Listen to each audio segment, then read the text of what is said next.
This week, identity compromise at scale, known vulnerabilities still driving exploitation, and backend systems quietly expanding the attack surface. Plus, a few other stories worth looking into. I'm Sean McMillan, Community Manager here at Bishop Fox.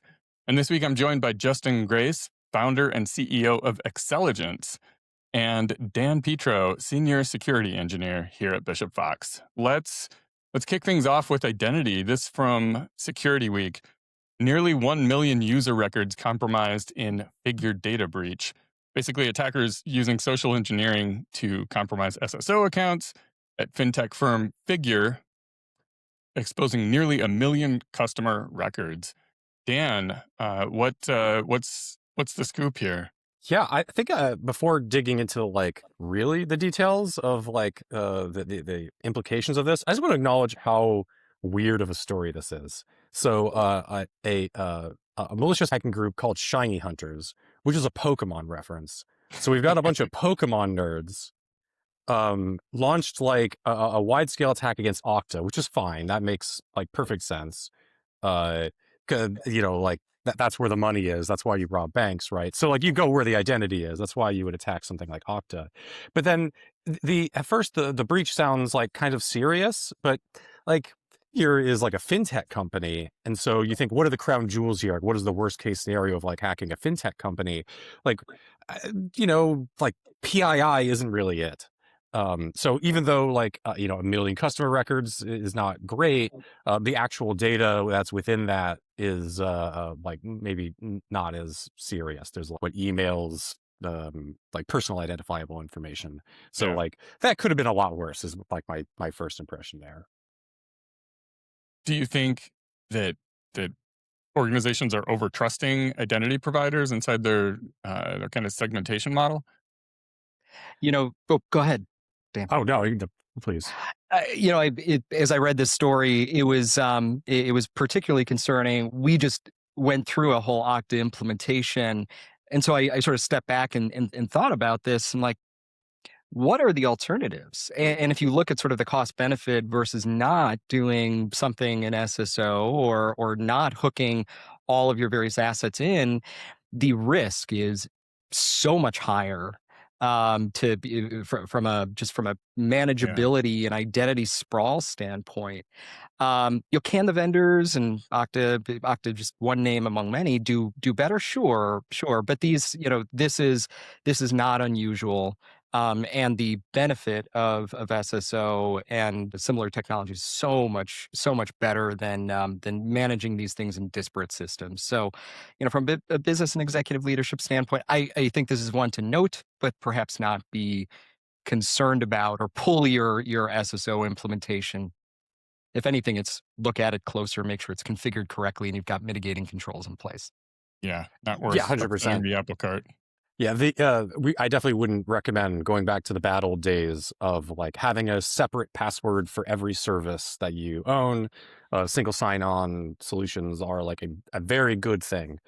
Also, it's worth noting in this instance, Okta was not compromised. That's not what happened here. It was just a phishing attack against particular like targets that happened to use Okta. And so they had to set up like a fake website that looks like Okta and a bunch of JavaScript that can sort of like use it. So like even if they were targeted in air quotes, but it wasn't really like attacking Okta per se. Yeah. Next up, we've got from Tech Radar, forget 0 days. End days could be the most worrying threat. Ominous. Reporting highlights that most exploited vulnerabilities are known, patchable, end days, and time to exploit continues to shrink. Why do you think end days remain such a high return strategy even in mature environments? That's because they're terrible at patching. Period. Stop. End of story. I mean, this is Yeah. this is basic hygiene, right? We still haven't gotten the basics right. Um, we're getting better, right? And especially as the volumes of data. And I think for me, this capability always starts with the assets. And from a CMDB standpoint, what do we know about, and what is feeding our CMDB? The problem is every company I've ever worked with from a CMDB standpoint, the finding and the observation is all the same. The accuracy and completeness of your CMDB is just not there. And so then that feeds your vulnerability system, and that feeds your patching system. And then Yeah. at every link in the chain, it stands to break down your ability to patch these things timely and then go back to the system owners. So why are we seeing it? It's a broken process to begin with. So attackers are going to exploit it. Using AI, they're exploiting it even more, thus exacerbating the issue. Yeah, I Dan. think that we sometimes like to refer to the software update button as the "Would you like to maybe break everything" button, and I think that like in security, we sometimes lose sight of that. That it's really easy Yeah. from a security standpoint to say like you should be using the latest version of everything possible the moment that it's available. But the reality is that sometimes you update the thing and then everything breaks. Yeah. And so like there's going to be some lag in updating timetables, even for teams that are really on top of everything, because you just have to do some tests to make sure that it's not completely broken first. So like that's a thing. Just some realities of software are just that like it's going to take some time to properly test stuff in an organized sort of enterprise. Yeah. The second thing I would say is that this might be relevant later. Again, might be a refrain, but software is not an asset; it's a liability. uh, that like you want software, it's a thing that we used. You want the capabilities that it gives you, but the software itself is not on your side. It's a thing that rapidly atrophies and breaks over time. Uh, and so the more that you can do to just have less of it in general is probably a good thing. So you're definitely a half empty person. I'm a half full person. I see it as an asset, but I totally get it. I agree with what you're saying. And but there are absolutely these risks that come, and I think it does emphasize the point of staying on top of things as they're coming out, because they're going to come faster and more furious, and the Yeah. attackers are timelines are decreasing. Yeah. Up next, we've got from Tech Radar. Huge one fly data breach sees traveler IDs and payment details leaked. An unsecured Elasticsearch instance tied to internal services exposed traveler information, payment data, and authentication tokens. How often does stuff like this happen in your experience, Dan? So so the tech there's like again there's the technical underpinnings of this of like PII leaked in some API or like Elasticsearch instance that maybe nobody knew existed, is the sort of thing that's like the general hum of vulnerabilities you see. I did want to call out, however, I was not a huge fan of this article. Maybe we could bring it up. Oh, So hot I take from I Dan know P. it's a hot take alert. So one, it says the records include people's names, date of births, ID, document details, flight numbers, ticket prices, details, destination airports, full credit card numbers, and JWT tokens. So one, I read this and I think JWT tokens. That's like saying PIN number. The T in JWT Oh is yeah, tokens. So like I already kind of look at this and I hate it. But also it like says like the full payment data in clear text and like in scare language was leaked. But like, if you mean in clear text, are you supposed to hash your customer data? Like these aren't passwords. You can't just like hash people's date of births and flight numbers. And like yeah, cryptography is not magic fairy dust. You can't just like sprinkle it in the database and say, well, no one can ever get this unencrypted now. Like so at some point, some system is going to need it unencrypted, and if that right, is accessed insecurely, then Bob's your uncle. And this is again the sort of thing that like isn't immediately of concern. I think that like the like PII is always out there. We've seen so many PII leaks at this point that like you get desensitized to it. But yeah, I think it's serious, but not like internet breaking sort of scale.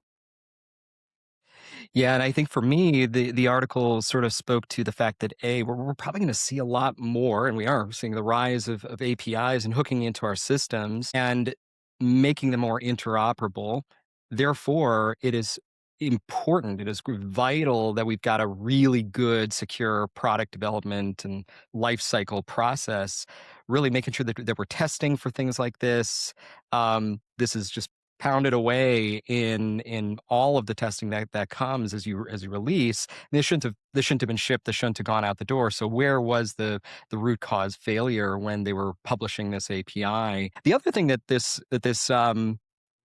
illustrated, I think, is just sort of the segmentation. If this was an internal API, how, why was it exposed? And again, sort of in the testing of it, is making sure that these things have the right barriers and boundaries, and even if it does get out, that it's sort of protected from a network and a segmentation standpoint. Yeah. Let's see. Next from Security Week, CISA warns of exploited SolarWinds, Notepad++ Microsoft vulnerabilities. Multiple enterprise software vulnerabilities were added to CISA's known exploited vulnerabilities list, confirming that it's actually in the wild now. If an attacker gains access to monitoring or management infrastructure, what opens up from there? What can you do? Yeah, and this will be a great one for Dan from an offensive security Yeah, standpoint. What can you do? But this is the classic covering up your tracks, right? And deleting the logs, and but I think broadly speaking, if it is sort of in the previous story, we talked a little bit about the threats coming out, and making sure that you're sort of staying on top of basic hygiene of, as these things come out from a threat intel standpoint, looking at your environment, scanning it, and making sure that you're putting in the right blocks, you're putting in the right updates, you're prioritizing those and change control windows. But I sort of see that as basic hygiene that's, again, already broken. But I'd love to hear what Dan thinks, and what is the worst that you could do if you Yeah. knew that this was happening. So the Notepad++ hack was pretty unique, and I don't know that there's a lot of like offensive security lessons to be learned there. So that was an instance of like a Chinese state hacking group that had managed to like redirect traffic to notepad++.org, and then was internally, for a very set group of internal victims, uh, changing the updater so that it would push malicious code down to. So it wasn't like if you're a user of Notepad++ and you're not like in mainland China in the one of those like groups that they were specifically attacking, then like nothing happened for your machine. So, and that's also not the sort of attack that like your red team is going to be able to perform. So there's just not a lot of lessons to be learned there, other than like from a security engineering perspective, I like put in some more like code signing checks, that sort of thing. That's exactly what Notepad++ did. As far as like SolarWinds, like, yeah, these are the sorts of tools that, are of use to large enterprises. And so they're going to be of use to red teams. So showing them up on the KEV list, the known exploited vulnerabilities list, is just a sign that like that is a commonly used enterprise piece of software. I don't think it suggests much more than that. yeah. I wouldn't mean to say that these things are vulnerable and therefore you shouldn't use them. That isn't the takeaway. The takeaway is just Right. that you get on that list because you're popular and because you become a target. You get a target on your back. Exactly. Yeah. From Cybersecurity News, hackers actively scan Citrix Nextscaler infrastructure. This, in summary, is researchers that observed large-scale internet scanning targeting exposed Citrix login portals as a part of a pre-exploitation recon. How often do you discover exposed login panels that clients didn't even realize were reachable?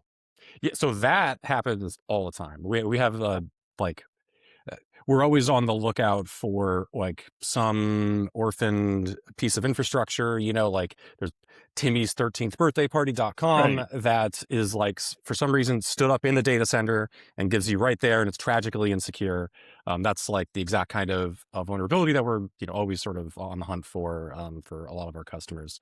That said, in terms of, what can you do about, or what is the takeaway from like large scale internet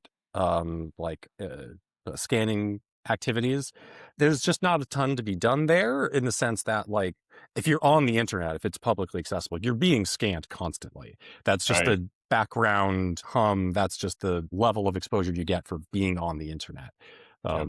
So I don't know that necessarily it means that like if you see one of these scans, you should start to take action based off of it. If you did that, your phone would just be ringing off the hook. Yeah.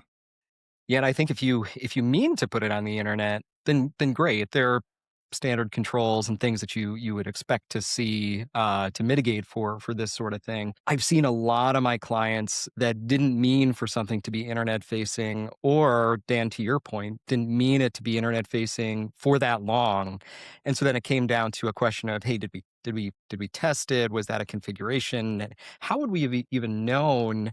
Are we scanning our own environment to make sure that the things that we mean to be internet facing are? And then if and if it's a life cycle issue, making sure that we're retiring those assets, decomming them in a period of time.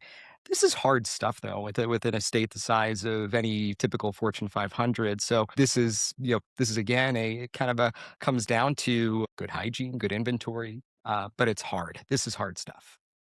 Deleting a server from the internet is always a valid remediation. Yeah. That's right. When in doubt. Yeah. It can also bring down the business. And, Yeah. Right. yeah. And then next up, we have Shadow Infrastructure from Dark Reading. Zombie projects rise again. Get it? To undermine security. This is abandoned or poorly maintained legacy systems continue introducing risk due to weak ownership and lifecycle management.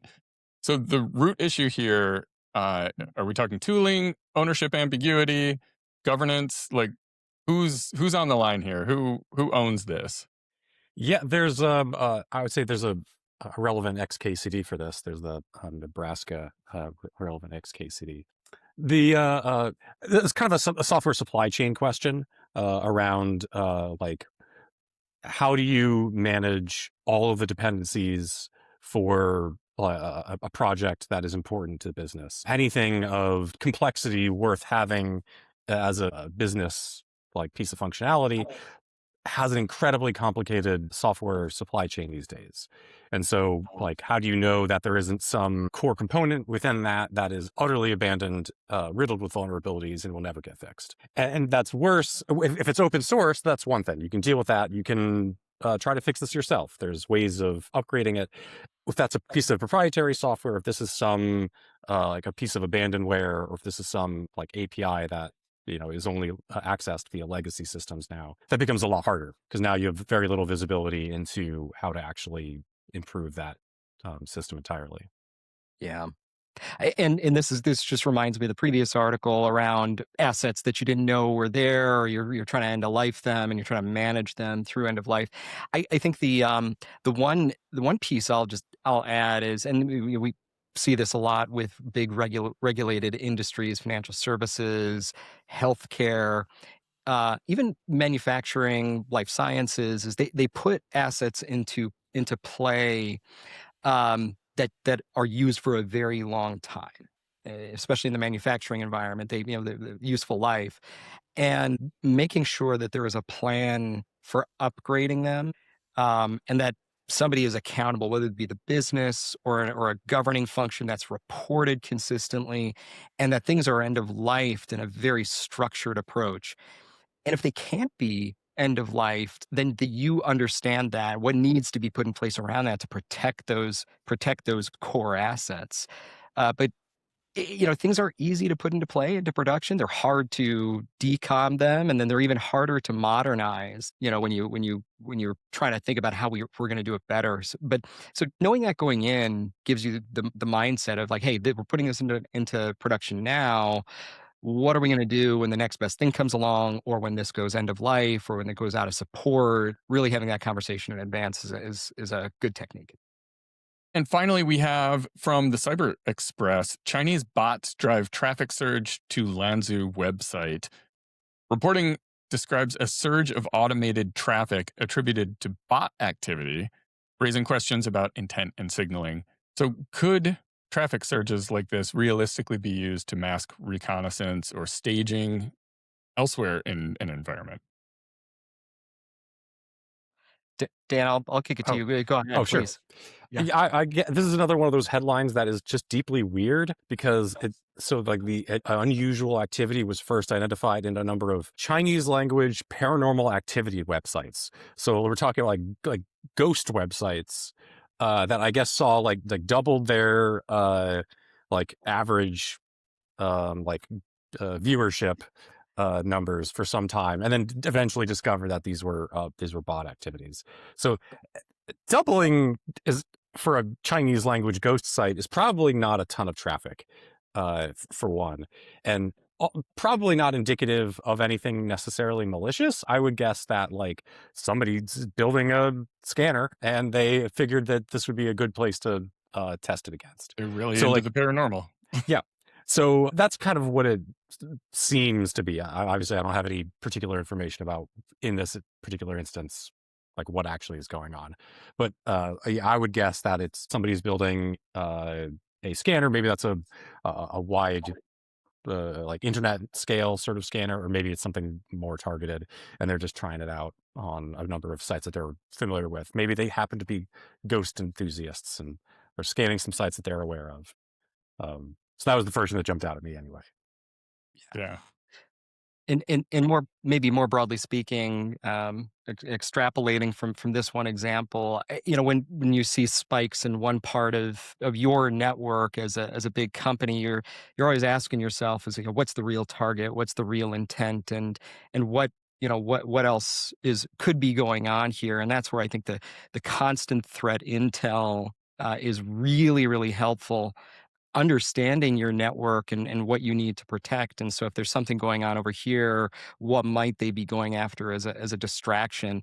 Pressure testing that and going through the exercises to make sure that, hey, if our resources from a defender standpoint are consumed over here, how do we make sure that we're not dropping the ball over here? So the sort of my takeaway from that was the more that this increases is making sure that you're able to get good coverage if this is a distraction technique and the real target is elsewhere. Yeah. Well, that's it for this week's headlines. Justin, Dan, as always, thanks for joining and offering your insights. Yeah, thank you so much. It was a lot of Thanks a lot. fun. All right, we'll be back next week with more expert analysis. Till then, stay safe.